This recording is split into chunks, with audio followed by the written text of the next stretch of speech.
anatago na be papa mo, anatago chindiaga mo kalaka, anatago na be papa mo, anatago chomela la siwike, anatago na be papa mo, anatago chindiaga mo kalaka, anatago na be papa mo, anatago chomela la siwike, anatago na be papa mo, anatago chindiaga mo kalaka, anatago na be papa mo, anatago chomela la siwike, anatago na be papa mo, anatago chindiaga mo kalaka, anatago na be papa mo,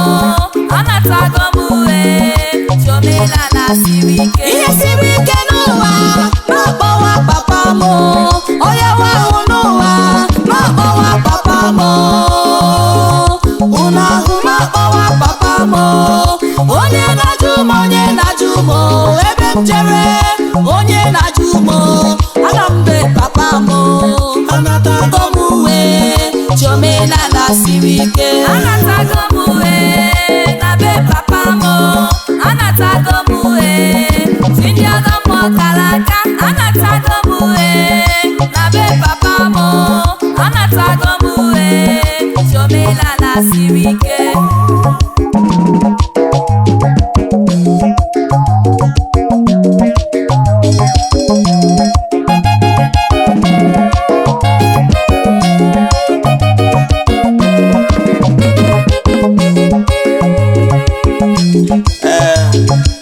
Eze-Ana siri ezigbo ike.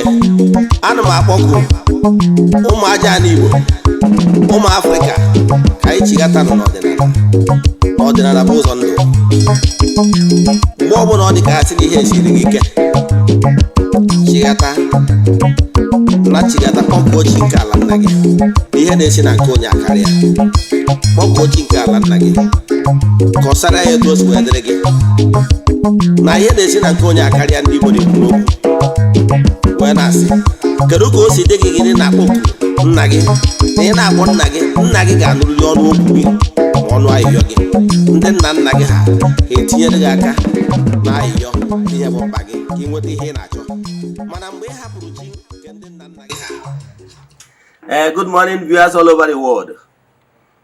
Egwu ị nụrụ kịta bụ egwu si na ngalaba na-afụ gbasara mgbasa ozi ọdịnala Igbo, Ugochi ọdịnala temple a na-akpọ Nkwa group led by me. Ọ bụrụ na ị like the jamba egwu ị nụrụ, we have all the rights. Gaa na audio mark, the iTunes and rest of them ka ị download onye bụ egwu. Isiokwu ya bụ anatago m. Yes. For some of you that are seeing me for the first time, call me Ogbuefi Eze-Ana Ugochi tubelu na Oraifite. Oraifite is in Anambra State. Abụ m onye isi nchụaja na Ugochi ọdịnala temple. Anyị na-agba afọ gbaa family emi nụkwazị ọrụ mmụọ dị iche iche. Abụkwazị m onye isi nchụaja na ọdịnala Restoration Evangelical Mission. Bụrụkwazị onye mgbasa ozi ọdịnala Igbo. So you can call me ọdịnala evangelist, I will answer. My mission is to help people live better life. N'ụbọchị taa n'oge awa nke eziokwu, isiokwu anyị ji bịa bụ all you need to know about agwu. All you need to know about agwu. Before we dive into today's lecture, important announcement. We are still in the month of January, and our monthly ritual for the month is still ongoing, and you can join anywhere you are all over the world under the sun. Ihe abụọ aja mbunye elu aja ịpụta ihe. Aja esigoro na ebunye ọtụtụ ndị mmadụ elu. Mana ya anaghị show testimonies on social media. You know why? It's not necessary. It's not why we are here. I can tell you now, ike dị na aja na-achụrụ igwe maka igwe bụ ike. I anaghị show testimonies anywhere, even in Eziokwu TV. Yes, but I can tell you, ike dị na aja na-achụrụ igwe. Anyị malitere ịchụ aja over 3 years now. We have lots of testimonies. This ụtụtụ ejego na temple chụọ aja gọọ ọfọ kwubi okwu n'isi ndị niile sonyere anyị. The friends of the temple, the children of the temple, and members of the Restoration Evangelical Mission, and our fans in this all over the world. etu a ka anyị esi megide ti the last day of the month anyị ga-egoro ihe ọnụ na-eri gbada na mmiri jee chụọ àjà n'aha mmadụ dum gazie na-akpọ ọkalete ndị mmiri chụọ àjà ihe mmehie àjà ndị ọgbanje for favor n'afa mmadụ dum gbagota na temple chụzie àjà to entities some powers nọ na temple jee n'ebe nchụàjà gbuo ebudu emesara aka. That is etu anyị si eme every month. So if you are interested in joining us, what you have to do is to make token donation. Chat us on WhatsApp. Send your details. I will tell you other details we need from you. Yes. So ọ bụrụ na you're interested iso na aja nke ọnwa ma ọ bụ ọnwa na-abịa. O nwere ndị book 2025 as a whole. I dị sure na he skip maybe 1 month. Ndị na-eso like since 3 years I bidoro ya. So ọgwa ndị nwere ajụjụ na nkụzi a ma ọ bụ na ịchọ ka agbalị gị afa mmiri emi.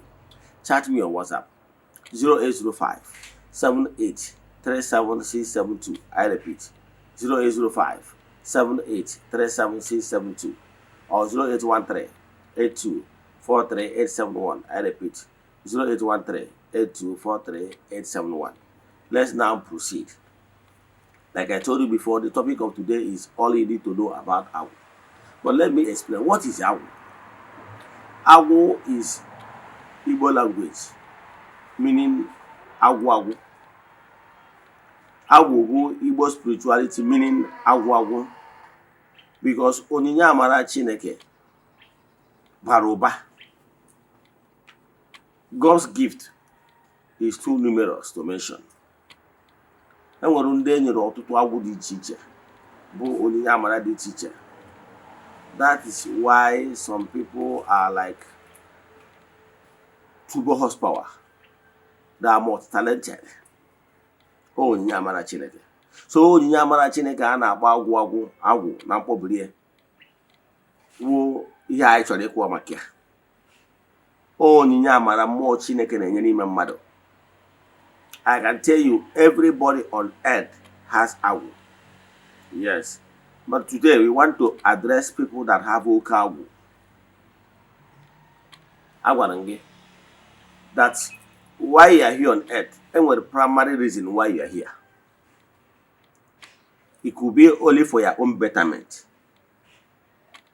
Why don't want to with special grace to be a joy giver, not only to themselves, but to people that will cross their path. There are some people that are naturally akajiofo gurubeha. There are some people that are born naturally have akajiofo obodo. There are some people that are called to be a prophet to many. Yes, some people are called to be a healer to many. So those people that are given special grace more than they deserve, as in they are given more grace that will be more than what they need as a person. So it means that these people are given special opportunity to serve many on that kind of book. They can see onye ọbụla nwere agwụ, mana ọ bụrụ onye ọbụla rụrụ agwụ. Gịnị ebe ịlụ agwụ? Ịlụ agwụ to harmonize ya agwụ. Ọ bụrụ onye ọbụla rụrụ agwụ, ọ bụrụ dibịa. Ntị ọdịkwa. So you can arrange your agwụ then and go to your business. You can arrange your agwu and you can be doing your work. You can arrange your agwu and you can be doing what you know how to do best. Agwu is just to harmonize your spiritual forces and grace from maternal side and from the paternal side and give them direction of purpose so that they will be working in one dimension. That is the purpose of Agwu. However, there are some people that their agwu requires serving the humanity, because whom much is given, much is expected. So those people that have special grace, special calling, they are expecting them to use that special calling for the benefit of mankind. So what I'm saying is that today I want to address only those people only. only people with great agwu. I want to talk to them. So if you are one of those people that will say, "Nezigogo Zimbo," today I want to address those people that have been receiving message directly or indirectly that they are called. Some people receive their message through directly. I told you that there is some people that has this gift of clairvoyance and clairaudience. There are some people that have their own gift that they can hear loud and clear. There are some people that they can see clearly. Some of them have already had voice. And the more they are hearing voices telling them what to do at every given time. There are some people that they normally see vision on their own. It will be happening like, say, a movie before them. They can tell you who appeared to them. They can tell you how the person looked like. If they are giving you the message, they will be giving you the message in pictures. These are gifts. So, if you have received this call on your own, that what are you waiting for? That people are waiting for you. That you are a called one. You heard the message clearly. Then, you are called one. Or maybe you normally receive visitation of Umumu. From time to time, some entities or powers and elemental beings used to appear to you, telling you one thing or the other. You were called one. Or maybe you're a dreamer. You dream a lot. Maybe in one of those your dreams, a being visited you and told you, maybe anoint your hand or your forehead and tell you that you are a called one. Give you some instances and teach you so many things and tell you what you have to be doing for the benefit of all. It means they are a called one. There is also, or you get this message, maybe from a madman, maybe you are on your own walking. A madman approach you or wherever you are sitting and say, my friend, what are you still waiting? Don't you know that you are called one and that their time is up? I know some people that have received this kind of confrontation. It's direct message. If you are one some of those people that are their beings normally talk to you, telling you that you have to start this work unless you want to go mad. You are called one. Or maybe you have visited any prophetic ministration. I'm not talking about these people going to Catholic and all this Orthodox medicine that doesn't have prophetic ministration. I'm talking to those people that are visited a prophetic ministration. Yes. And there is this message given directly to you. That's on a whether they use the word, you are a vessel, or you are a called one, or n'ibu onye akpọrọ ọlụ, or n'ibu onye agwu malụ gị jee lụọ agwụ, ma ọ bụ na dibịa malụ gị. Ọ bụ na eyuzu olu ụdị okwu ndị a, ihe ọ pụtara bụ na ị nwere agwụ, na ị nwere ọkpụkpọ oku na ọrụ malụ gị, depending on the people na-ezighi that ozi. They will determine the language, the actual language they will use. But werodo, my ewu na werewu my odo, simple means the same thing. Are you following? So, you don't have any choice. Let me sound this warning. If you have received this message that you are called one, and you don't have choice, that you must do it. If not, see the consequence. I can tell you the consequence is so huge that you will not like to experience it. Yes. And don't allow more to fight you to the level am I like. Because there must be casualties. Yes. Do you know? Let me tell you one thing about calling. If you are a called one and you refuse to answer that call, this call of a thing can destroy so many things. Can destroy so many things about you. It can render you useless. Yeah, I have seen a family. There is a family that is looking at me right now because of refusal of maybe your father or your mother to answer the call. Now the whole family is in shambles. Do you know now because of someone is called in the family and the person out of ignorance decide not to do the work? Do you know that now because of what you do to our the entire family also? Don't you know? Let me tell you what happened to my own family. My father is a called one. Even my mom is a called one too. But none of them decide not to do it. And the consequence of not that their actions is so huge. My father refused to do the work till he passed on. Despite the fact that he understands perfectly that is a called one. But because Ndo carried front and back, and they died, passed on without answering the call. Because for him, Eze-Ana we Belarus. So for that reason, and when he passed on, did they stop there? The answer is no. That offer, my ancestral offer, which and etc, which he threw out, that brought disaster in the family. Eventually, he passed on, and today the offer is back in the family. Ị gara mmụọ na-ama aka. Gị nwa bụ nne, gị nwa bụ nna. Mgbe ị na-achọ nwa, ibekuru ụmụ mmụọ, enye gị nwa.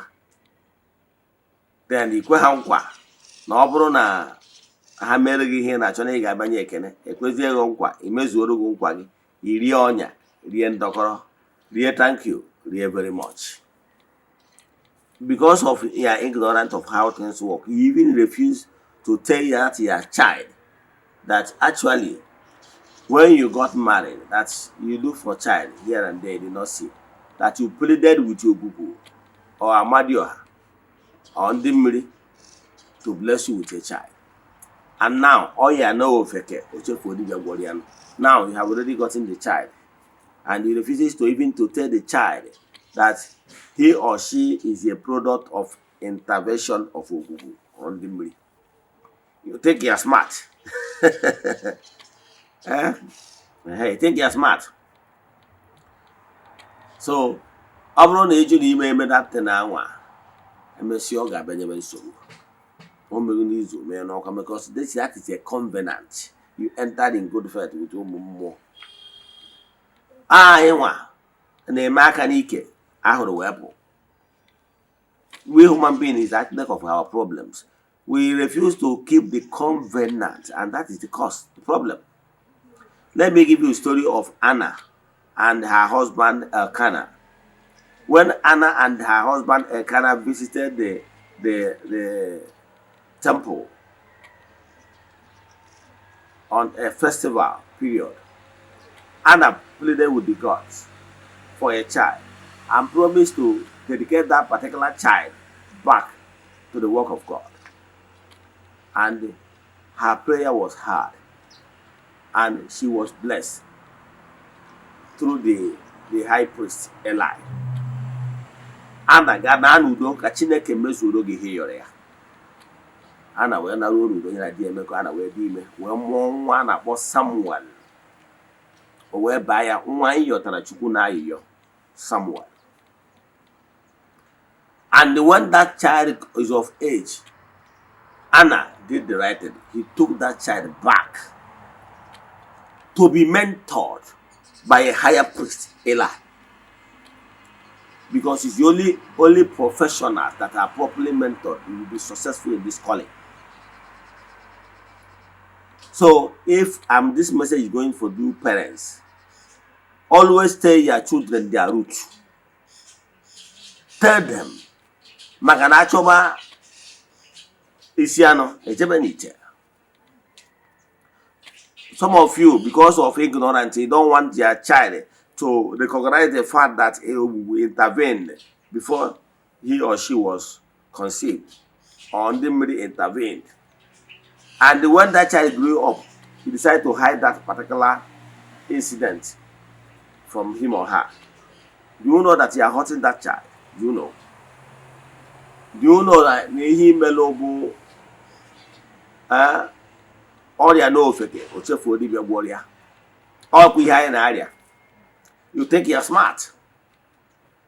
Sometimes by so doing you will lose your life. Sometimes so by so doing you will lose that child. That child can be withdrawn, or even you can be withdrawn prematurely. So you think you are wise. The gods are wise. So what I'm telling you is this. For any reason, no one keep it. Let me tell you, for the fact that you are called does not start here. That before you were conceived here on earth. Will be hastening you in your previous earth life. Nega bonyen chuaja, nega boko, nega budibia, nega zotutum dimado, senambro wana paifia. You have choosing profession you choose in your previous earth life, and that your wish was granted. And now you are in this present earth life, you refuse to honor that agreement, enter in good faith. That is the problem. So what am I saying? What I'm saying in essence is, make sure if you have received message that you are called, we're also with EJ. Zanya will call. Like the case of my mom, my father refused to answer it.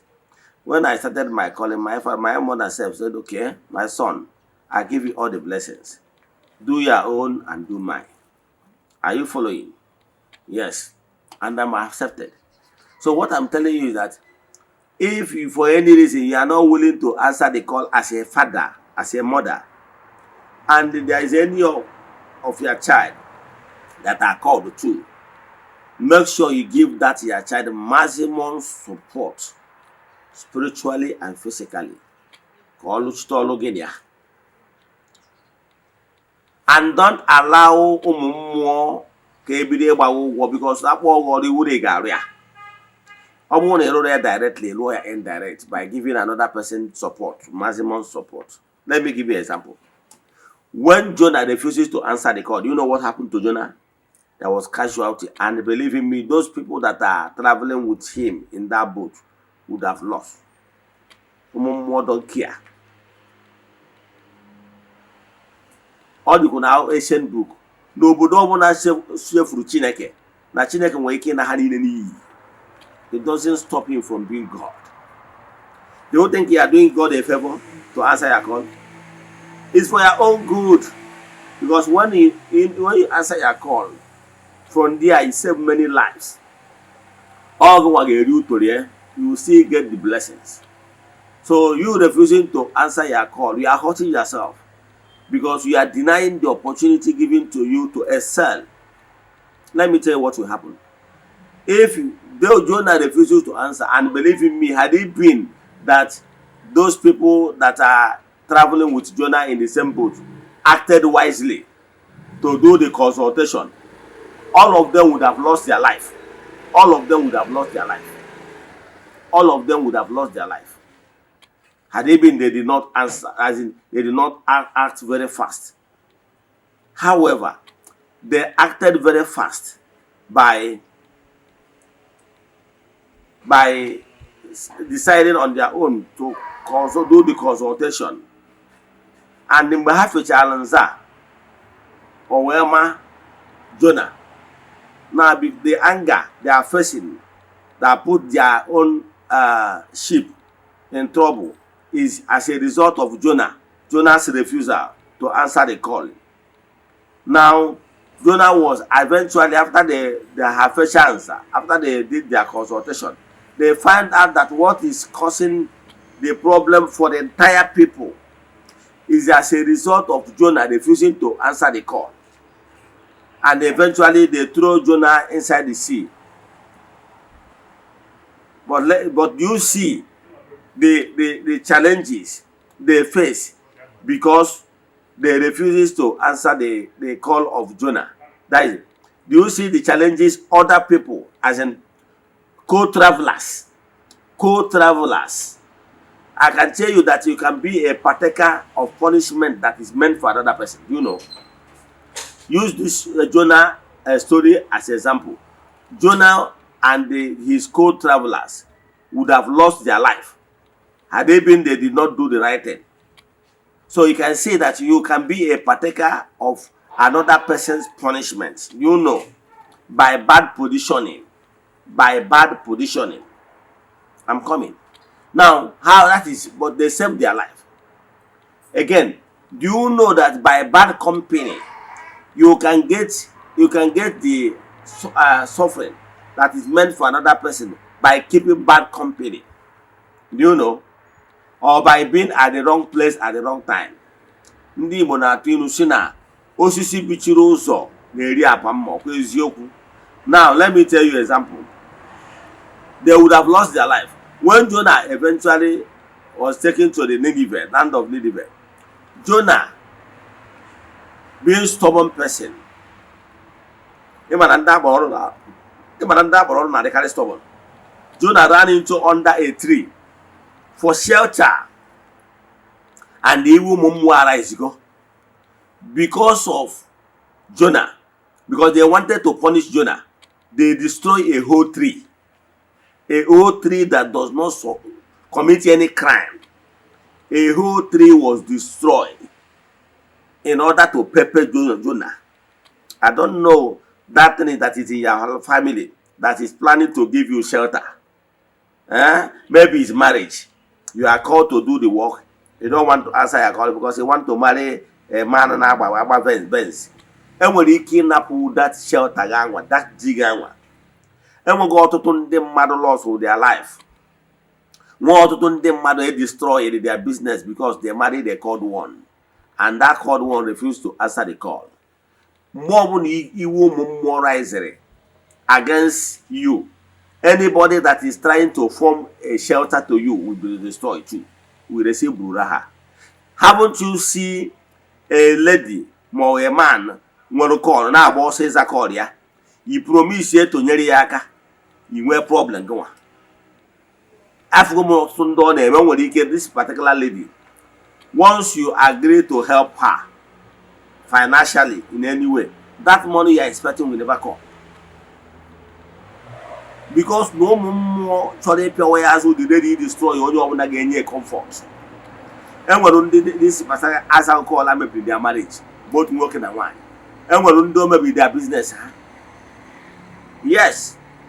And when do maybe their out of anger, I can tell you now, on na go Bible, na go to Nuche, the meaning there. Have you asked yourself what will bring anger to the extent that tree that was giving Jonah shelter was destroyed in anger? Let me give you one thing about nature and the bad positioning. Have you seen a mango, ripe mango? I have seen it. Have happened to me a couple of times. You see a ripe mango and they use agwu, a stick, to pull down that particular ripe mango. Because of bad positioning, some unripe mango might fall with it. True of us. I know it must have happened to some of you. It's called bad positioning. I can tell you, because my brother, only cooking or only begging will call, and the person I hide the normal as they call. When Bulala come, it can affect both of you. Also, only I'm going to call. Oh, yeah, me other family members. Makarandi bonatu no sino si mi osuanya kwezi yoku. Learn from this. So what I'm telling you now, if any of you has call, please, the only thing you can do, you don't have choice, is to give maximum support for that your relative to go and answer his or her calling. You that is blocking, I know this message. You that your sister want to answer call, and out of your own ignorance, you refuses to give her a small portion of land where she can build unoria, and you are there insulting her to go and get married, as if no one ever could nwoke n'elu ya bụ onye chọọ ojekolu. Na gị na mpịawa azụ meseji a na-adakwara gị nwa bụ nwoke bụ diọkpara. Ụmụnne gị, o nwere nwanne gị nwere kọl na-asị gị ka na nna ụnụ ka o wee nwee ike were nke wee nwee ebe ọ ya arụ ụlọ ọrịa. Ikwechiri n'ime ekenata ya maka ihe na ị chọrọ ka eme dibịa na be nna gị na gị na mpịawa azụ. They can crumble your business for trying to be an obstacle n'ihe gbasara mmụọ. Don't start war you cannot finish. Onwe nwanne gị akpọrọ ọrụ nye all the support ị nwere inye ya. Ọ bụgoro na ime enye support, don't be a blockage to that particular calling. Ọ bụrụ gị kpọrọ ya ọrụ maka ihe i butere n'ọja gị na-emi n'ọnụ gị. What am I saying in essence bụ ọ bụrụ na akpọrọ gị ọrụ, stop this attitude of I know it all. Ọkwụbago ọtụtụ ndị mmadụ akpọrọ ọrụ na Eze-Ana. Some of you ndị akpọrọ ọrụ ga-abụ akpọ ọrụ ọrụ ise na ịchọrọ ịlụ ọrụ mana ị chọrọ ịgba ọsọ agwụ. Let me tell you what you are missing. Ndị niile akpọrọ ọrụ jụrụ na ha ma agba ọsọ agwụ na-abụ quack. Quote me anywhere. You know why? Yes, because there were some certain things mmadụ ya akụziri gị, mana mgbe ahụ ị na-eje ajụrụ mmadụ ihe ọ na-akụziri gị ihe ọsọ agwụ ka ị na-agba, mana ngala ekpọrọ gị pride did not allow you to acknowledge the fact that that person is your mentor. Ọ bụrụ taa ka ịgba ọsọ agwụ bidoro, mgbe gburugburu mgbe ezi dị n'ụkwụ ụkwa, o nwere onye a na-akpọ okota akpa dibịa na-eje, o nwere onye na-ekotari ya akpa. Probably obere nwa na-ekotari ya akpa, ọsọ agwụ ka ọ na-agba. Ọ bụrụ na nnukwu nna gị mere dibịa, nna gị na-asa avụ ya, na-esuru ya nzu, na-ewetara ya nke ma na-ewetara ya nke ọdọ, na-eji akpatara ya ife eji alụ ọrụ, ọnya bụ ịgba ọsọ agwụ. Nna mụrụ nna m bụ aka ji ọfọ, bụrụ onye nze na-ete nkwụ enu. O nwere aka ọrụ ọzọ ọ na-alụ. Ọya ka m ji agwakwa onye ọbụla bụ onye agbara ọrụ nwee another side hustle. Ọ ga-eme gị mara ihe nwe temptation ime ikwu ihe mmụọ asịrọ gị kwuo. So ihe enwe ihe ị na-eme. Nna mụrụ nna m wuo onye na-ete nkwụ enu na-eme dibịa kpatakwuo ego maka na o chiri ọzọ gboo. Ochi ọzọ abụrụ onye chọọ, ọ bụrụgoro na be anyị na be nna m taa na Oraifite, ichi ọzọ ị ga-spend millions of naira. Ịchọ ichi ọzọ chizuo ọzọ echizuo. Ntị ọ dịkwa? Yes. Ọ bụrụ na be anyị na ka esi echi ọzọ, 2 cow dị involve, ewu ịtọ dị involve, ọkụkọ na ihe ndị ọzọ. A na-ekwuzi ma saraka ma mmanya ihe niile na-egbu. Ọ bụrụ onye chọọ ọtọkọ. Ịghọtara ya? Because ichizu ọzọ echizu na be anyị, ị ga-egburiri efi. Ụmụnna gị ofu efi. Ihe ọrụ ndị nze na ọzọ ndị ọzọ zi ofu efi. Ntị ọ dịkwa? Igwe chiere ụmụnna gị na ndị ọzọ ndị ewu dịgasị involve. Bụrụ onye chọọ. So onye ọbụla chiri ọzọ ọ bụ odogwu. Yes. Etu a ka ọ dịkwa gboo, ofe ka a echi ọzọ. Now, why na the man chi ọzọ butere na ọ batara ego ka onwe ya. So ihe na-achọ ịkọwa bụ na ọ bụrụ na onye nke gị nwere kọl, sọpọtụ onye anwa. Gị nwa nwere kọl, ihe adịrị dị inwe another side hustle ị na-eme. That is my point. So all this ndị niile anyị nwesịrị kọl na-afụ, jee chọọ another thing ị na-eme. That is my advice. Then gị nwa na onwe gị na-achọ ịbata ịza calling gị, know who you are following. Jee gbaa ọsọ agwụ. No only professionals na-eme eki ego. Only professionals na-adị successful in every field, not only dibia work. Even pastor, all successful people na-enwe ego. Even na ịmụrụ aka ọrụ ọbụla. Ọ bụrụ na ịmụrụ aka ọrụ bụrụ onye na-ama ties, bụrụ onye na-alụ dozi njen, ịmụta ọrụ of you will be successful. Kwa ka a na-eme eki ego. So ị ga-ejeriri mmadụ akụziere ụdị do's and don'ts. E nwere ọtụtụ ndị mma ha jos nnọkọta bido ọrụ asụ na onye ji ana rụọ ọrụ mmiri kụrụ mmiri gbanata na be nna ọ bụrụ dibịa onye gwara gị na onye nwere ike ijebe da some of them mesịara ụdị ihe dị etu a ịrụ ọrụ ha dị stagnant, no progress. At the end of the day, some of them is still coming back. Eze-Ana kere ihe m ga-eme na-ebido nkọm ọrụ mana na nwere ihe na-afụ nothing. Kedu ka ị ga-esi dị successful? Iche na ọsọ ọrụ dibịa bụ ọrụ ndị agbọrọ ọrụ dibịa wee profession etu a medical doctors wee dị ọhịa ọ bụ. A dibia is not a custodian of culture. Enwere n'obodo ọbụla nwere custodians of culture. Na be anyị enwere obi, enwere ndị ushi, enwere ndị ọga, enwere ndị aka ji ọfọ, enwere ndị nze na ọzọ, enwere obi ma ọ bụ igwe. All have custodian of culture. Dibia is a profession like medical doctor. Ọ bụrụ sọ ndị dibia bụ ndị agbọrọ ọrụ. A reverend father nwere agwụ agbọrọ ya ọrụ. A pastor nwere agwụ agbọrọ ya ọrụ. But these people will go for training for seminary school. Some pastors will go to pastor school. So gụnwa bụ dibia kere ebe ijere ọzụzụ nke because ọnwụ na-eje ọzụzụ enwe harmony. Mana ọ because na ụfọdụ na-abụ ejere ọzụzụ onye ọbụla pụta onye a na-emerụsi ebe a onye emerụsi ebe a onye akọrụsi ebe onye esekọrụsi ebe a. That is the problem. Mana inwe ọzụzụ ịma na enwere nsọ agwụ ịma na enwere nsọ agwụ oke ịma na enwere iwu agwụ ịnụbere ya ịnụbere ndị na-azị asọ n'ime iwu agwụ. Ọ bụrụ na ị nwere nsọ ị ga na-eme mmekasị ị nwere ike na-aghọrị ndị mmadụ so dịka eze na-aghọrị ndị ọ na-achị. Ọ dịkwu na ndị pastọ ihe afụ pastọ nwere ike ọ bụrụ na ọ na-eme mmadụ deliverance o si na ọyị dị na onye anwa ka o wee nwere onwe ọ bụrụ eziokwu. And there will be one any dibia ọbụla ma ọ bụ onye ọbụla agbọrọ ọrụ weda na ọ na-arụ n'ụdị dibia ma ọ n'ụdị pastọ sị ka edi na gị ka ọrụ wee gaa is a lie. Ụdị ife a adịrọ mana ọ ndị a na-eme mmekasị because ọ bụrụ na onye gara through mentorship ọ malụ na o nwere ụfọdụ ihe you should not do no matter how temptation ị nwere. Ịmụ na medical profession na ọ bụgoro na medical doctor na-afụ a gynecologist na-afụ ndị mmadụ na-afụ ma ọtụ ụmụ nwaanyị onwe ka o si wee misbehave ịma na o misbehave unprofessionally enwere ike narị license ịmara etu a ka ọ dị n'ọrụ dibia. So you will be ihe enwe temptation but you defeat it. Onye abụ na-ede properly trained. So gịnị ka na-achị kụwa eze ụlọ nkwa ndị ga-eburu ọnwa bịa mana ọ bụrụ na ịdị trend mmadụ na this thing is no go area na ọ bụrụ na ịchọ ka iru ọnụ na-aga. So jụọ onye ya agba ọsọ agwụ n'aka ya ka e kụziere ụdị secret. Any professional na nwere secret. Ijugo onwe gị nwaanyị o ji abụ dọkịta ọsọ ụfọdụ prescribe ọrụ ọgwụ n'ụlọ ọgwụ agbapụtasị ọgwụ a na kaadị that is ọmagba ọgwụ dị na kaadị ọmagba ọgwụ ọ bụrụ mkpụrụ ọgwụ so that you will not even know the ọgwụ. You cannot even go to ụlọ ọgwụ and see it.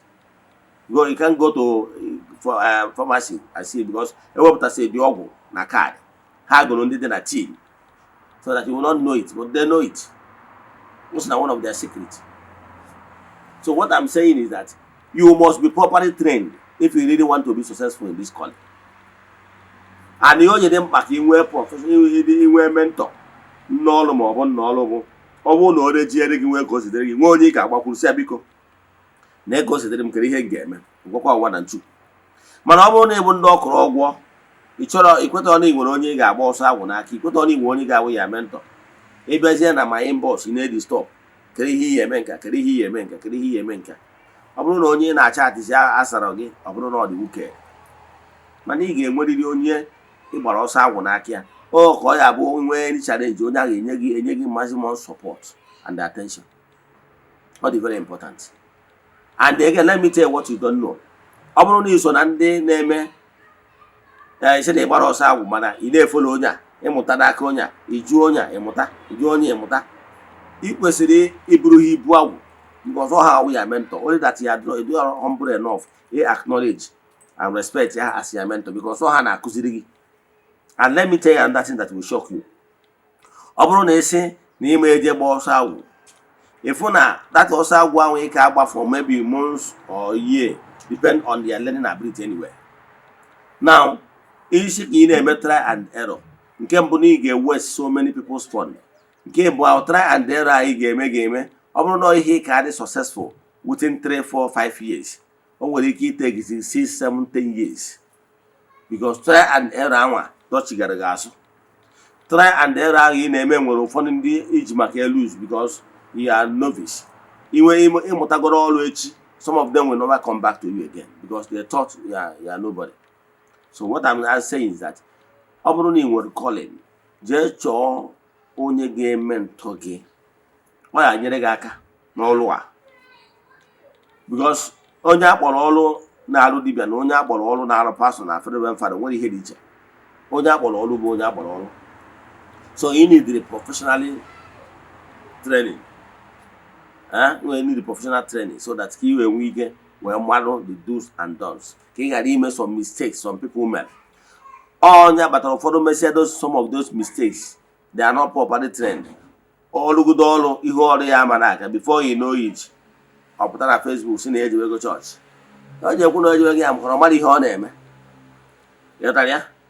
So let me stop here. What I'm telling you that Obroni were calling and the nature is here.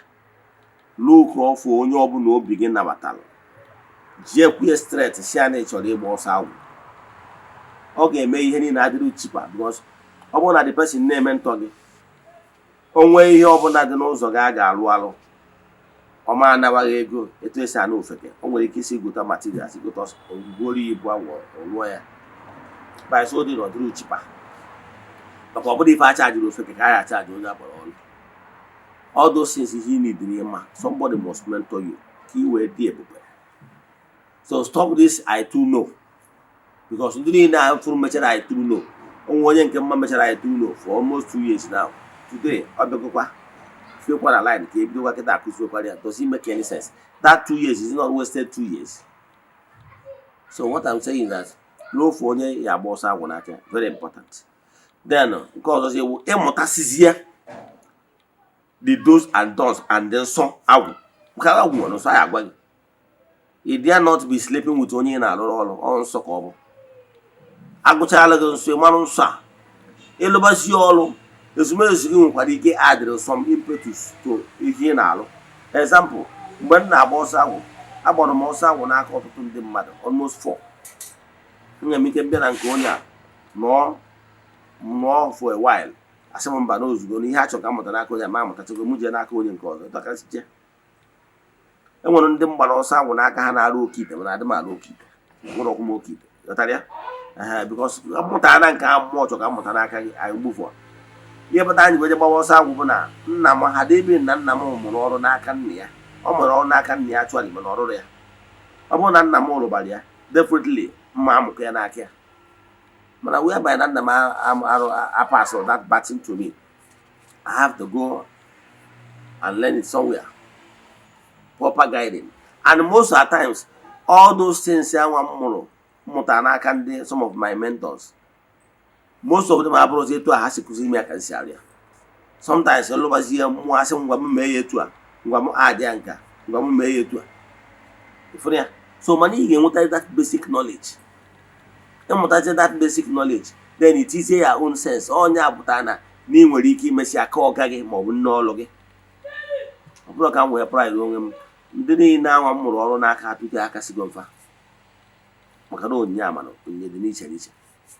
So, what I'm telling you that Obona Bogolo, oh, one for any reason near Maloya, you do already now. Megoli Hana will come out. Megoli come out to buy more time. Let me stop here. If you have any question in today's lecture of Mobile Talk about family, chat them on WhatsApp 0805 7837672. I repeat 0805 7837672 or 0813 8243 871. I repeat 0813 8243 871. Ekwo mokwu ngosi n'isi ndị niile sonyere anyị n'oge awa. Ekwo mokwu ngosi n'isi unu. Asị m na ọmaka ga-emere unu. Asị m na unu ama nwụchu na unu ama efuchu. Asị m na ajọ okwu nwoke kwuru ma ọnwa ajọ okwu nwaanyị kwuru n'isi unu ama adịle. Asị m na unu ga-ejere obodo na unu ga-anara obodo na ndị mmadụ ga-esi mba dị iche iche na-achụ unu na-abịa. Asị m onye na-achụ unu nọ ya ada. Asị m onye echeche ihe ọjọọ ya eme unu ya ma onwe ya. Asị m na unu ga-adị ka echi maka na echi adị agwụ agwụ. The year 2025 year of abundance. Ọ bụrụ na ikwenye key into this message. I can tell you that 2025 are going to far better to you than 2024. This message is for those that believe. Can I know me pack and share button? Catching a gig in a go zone, doing a guru aya. Didn't I want them about our administration, and didn't share our message. Ask him Nakakaya Mon, the Jayamon, ask Mama Camelon. Now to go to the premier, you can't listen at you. Yagas, you got to quite a chill in the Oga one case you. I won't own a brother you will charge. I must annoy you, Puma.